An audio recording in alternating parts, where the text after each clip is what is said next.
Na verdade, ele nunca recebeu essa carta, né? Nunca saiu do mosteiro, não chegou a ele.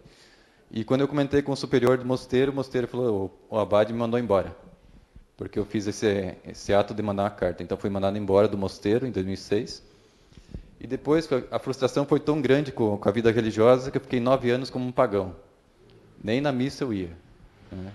E agora, em 2015, que eu comecei a retornar de novo, né, à vida religiosa, comecei a ver algumas mensagens de Nossa Senhora e voltou, aos poucos foi voltando, então, o desejo de voltar para a vida religiosa. Então, em 2016, então, eu terminei um noivado que eu estava noivo, e eu me mudei para Macapá, fui trabalhar de voluntário com os capuchinhos lá em Macapá, fiquei 2 anos lá, né, nos capuchinhos. E no final de 2017, então, eu mandei uma carta, eu não conhecia o Salva Almas, em 2017, eu participava de um grupo de WhatsApp do Padre Dornelles, lá de Teutônia, e nesse grupo tinha alguém que conhecia o Salva Almas. E lá o rapaz comentou que tinha um senhor que respondia cartas por Nossa Senhora. Então eu mandei uma carta e pedi se eu devia ficar lá em Macapá ou se eu devia voltar para o sul, para participar da comunidade do Padre Dornelles. E nessa carta, então, Nossa Senhora respondeu que eu devia voltar para cá, para o Paraná, mas que meu destino seria o Rio Grande do Sul. Então eu voltei, pedi as contas lá nos Capuchinhos, vim embora. Cheguei aqui em 2017, então, mudei de volta para casa. Em janeiro de 2018 que eu vim conhecer o Cláudio. Passei aqui em janeiro, conheci o Cláudio. E o Cláudio falou, então, se você vai conhecer o Padre Dornelles, passa lá em Santa Cruz do Sul, porque tem os Cidadãos do Infinito lá que participam do nosso movimento, né, que é o seu João. Eu passei, então, em janeiro aqui, 2018, passei 10 dias com o Padre Dornelles, 7 dias com o João, lá na chácara. Aí o Cláudio falou, quando você voltar embora para Santa Helena, você manda uma carta para Nossa Senhora pedir o que ela quer de ti. Aí ela escreveu que eu devia participar do Cidadão, meu caminho era com os Cidadãos do Infinito, né, com Salva Almas, e já me encaminhou para fazer o retiro em Teutônia, do 72, que eu devia me consagrar pelo método de São Luís de Montfort. Tudo nesse mesmo ano, né? Foi o ano que eu entrei, então, no Salva Almas. E no final do ano, então, já o irmão Virgílio pediu para Nossa Senhora se eu podia ir para Joinville, se eu tinha vocação e se eu fosse participar com ele lá em Joinville.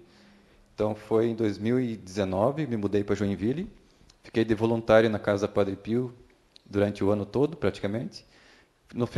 Em setembro de 2019, então, foi que ocorreu a inauguração da Capela São Miguel, né, há 3 anos atrás.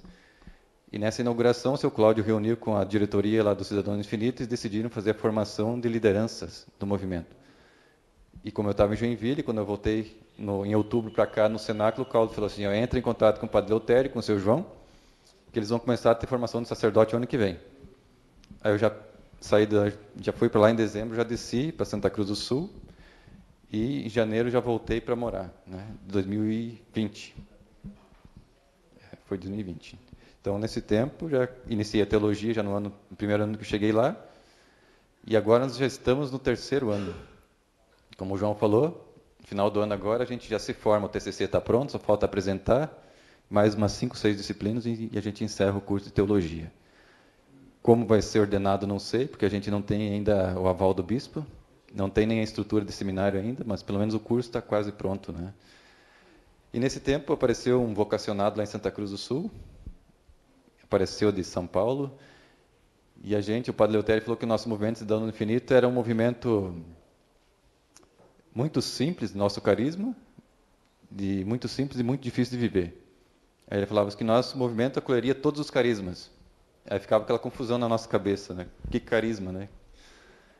Aí, o primeiro vocacionado que apareceu, esse rapaz, era um cara eclético, assim, um cara tinha de tudo.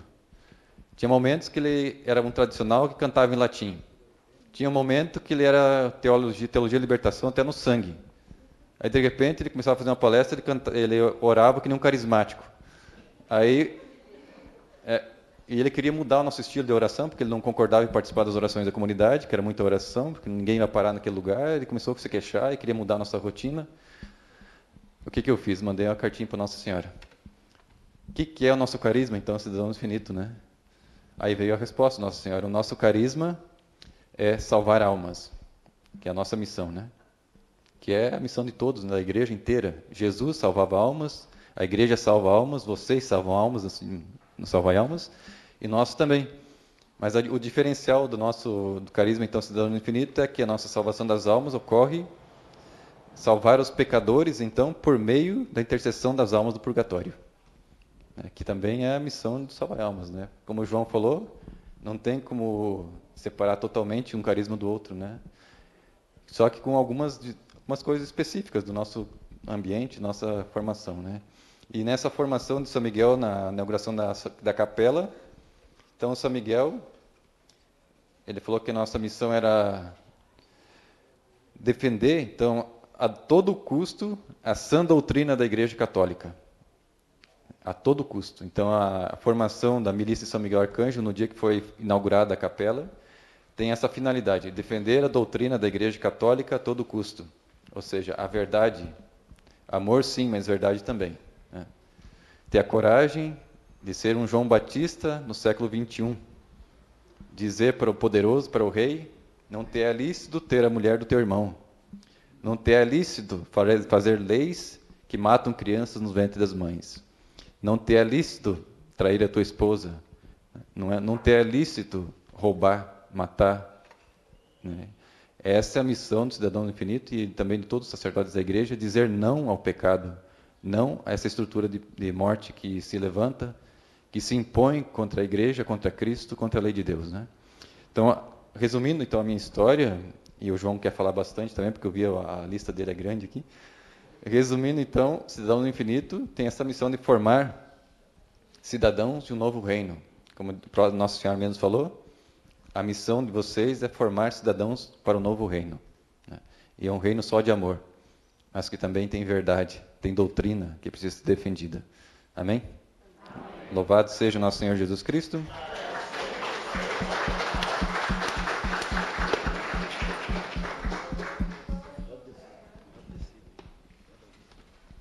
Bom, eu tenho 5 minutos só, né? Tá. Eu vou entrar com uma petição aí no Supremo aí para conseguir mais uns 30 minutos de tarde aí. Tem 10 minutos aí. 10 minutos, tá.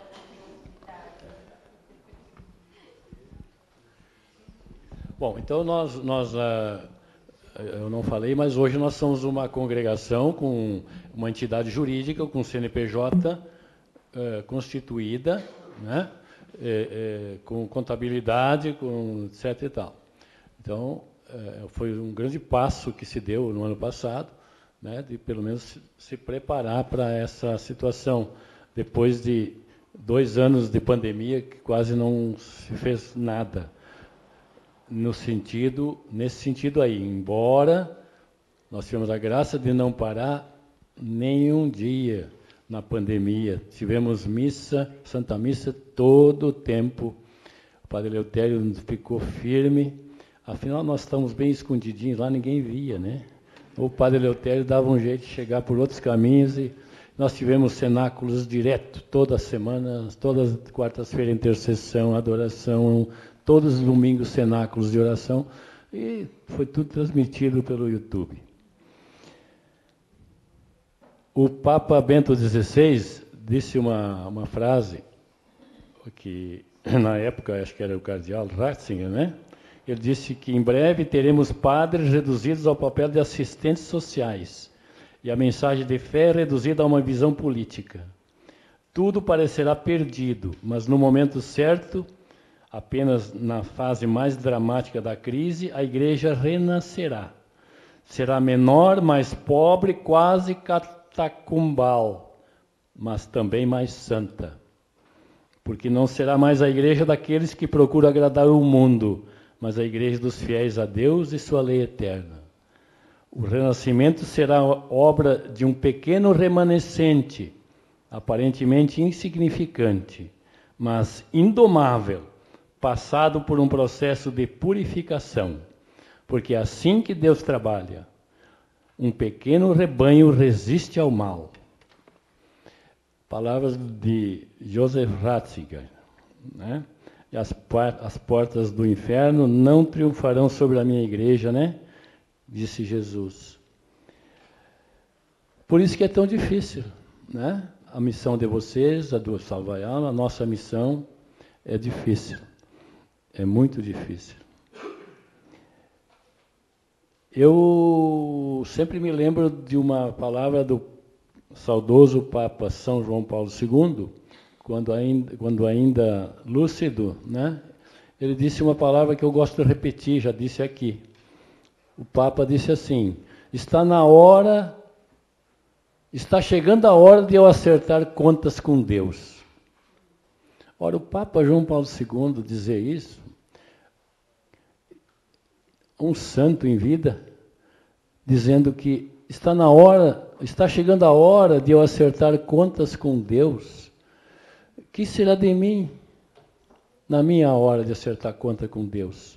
Se o Papa estava preocupado, essa palavra é muito para se meditar, né? E essas palavras do Bento XVI mostram que, se tirar daqui o espremer, dá para dizer aqui que é muito difícil viver em comunidade.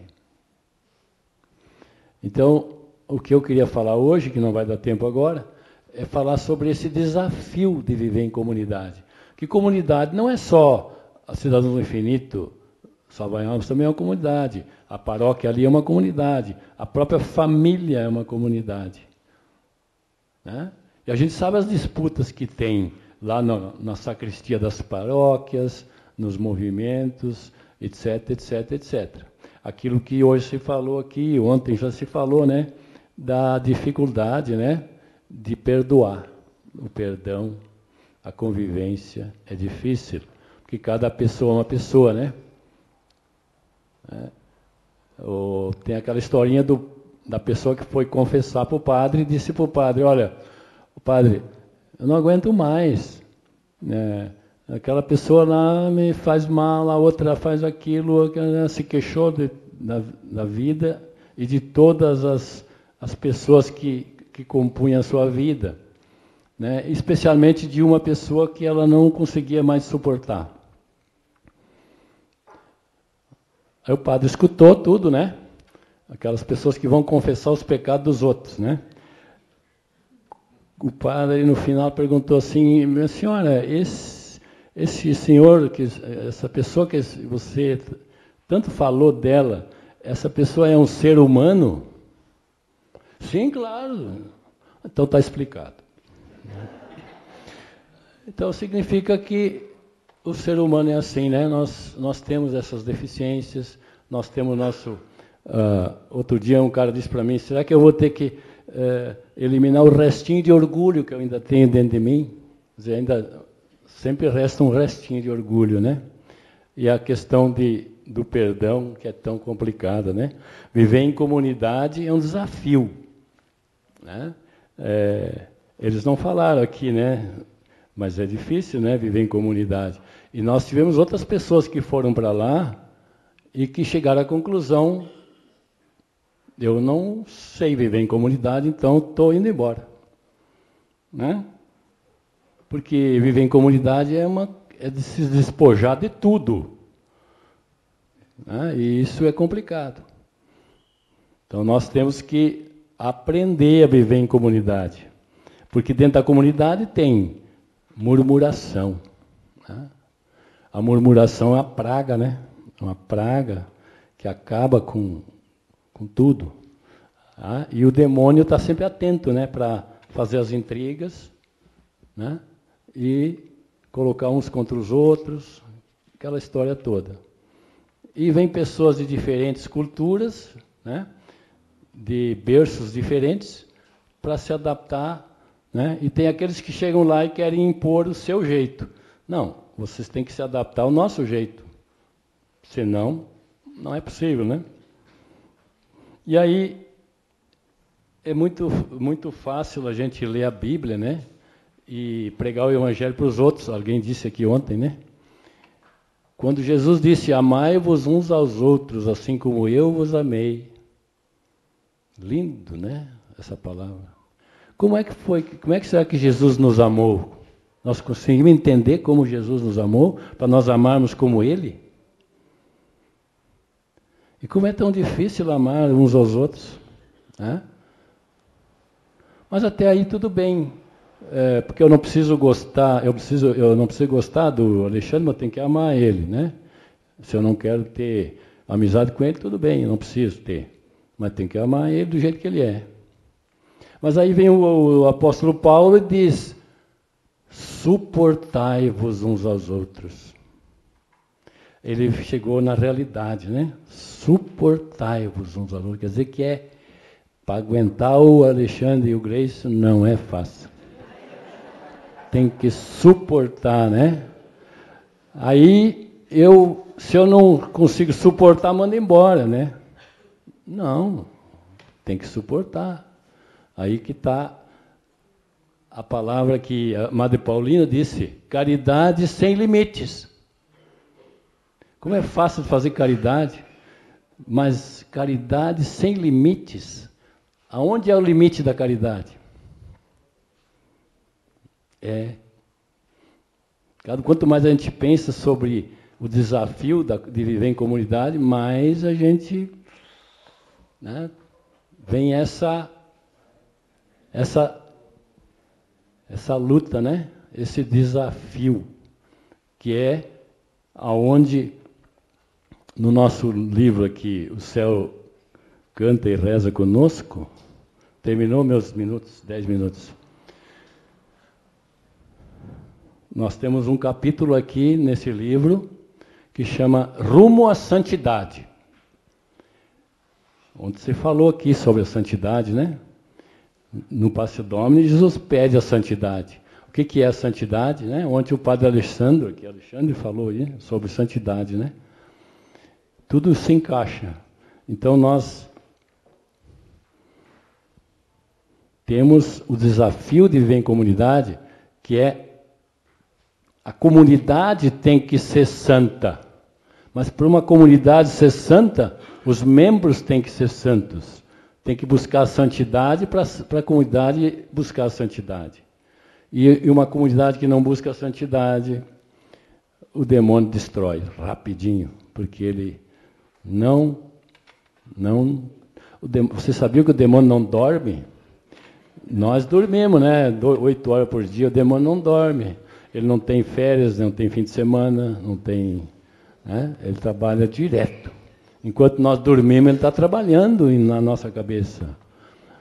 E a gente precisa também lutar com ele, né? Ou melhor, fugir dele. Então tá, eu vou deixar por aqui. Eu quero ver se de tarde eu consigo mais um tempinho para colocar mais umas questões. Principalmente sobre a formação de sacerdotes. Com a licença do Cláudio, nós, com a aprovação de Nossa Senhora, nós estamos projetando realizar uma escada do céu nos Cidadãos do Infinito. Aí o padre Eleutério disse: não é escada do céu, é escada do infinito.